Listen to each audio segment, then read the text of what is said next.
Today's reading is from the Gospel of Matthew, chapter 13, verses 51 to 52. And today's saint is Anselm. He was born in northern Italy, and he became abbot of Lebec in Normandy, and eventually Archbishop of Canterbury. He died in 1109. Anselm was a great scholar, and under his leadership, Bec became one of the centres of learning of medieval Europe. The lectionary selects an enigmatic passage from Matthew for this day. It's clearly about understanding and wisdom, which links in nicely with Anselm. But what does Jesus mean by the new and the old? It comes at the end of a chapter of Parables of the Kingdom, one of Matthew's thematic chapters. And the parables themselves are enigmatic, since they both reveal and conceal their meaning. Matthew emphasises this aspect of Jesus' teaching. He shows that the reader is expected to put their thinking cap on and work out the meaning. It's not given to us on a plate, as it were. We are meant to use our God-given brains to think about our faith.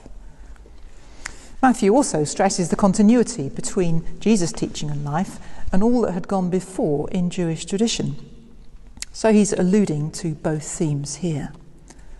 The scribes were a highly educated class of experts in the law, not copywriters. The new and the old then refer to the Old Testament, the traditional teaching from the Old Covenant, and the new teaching of the kingdom which Jesus brought. But Matthew sees the two as complementary. The new, the kingdom, grows out of the Old Covenant in an organic way. It's not always easy to know what is of value, whether it's among old traditions or new ideas. What will last? What will not fade away? Someone once said that computers will never catch on. Our conversations over recent months have often hovered around this theme. We think about when we might get back to normal.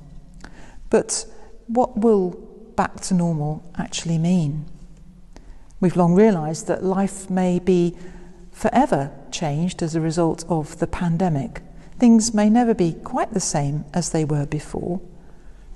And in some ways we might welcome that change, because some of the new things have been good and positive, and we might want to retain those things.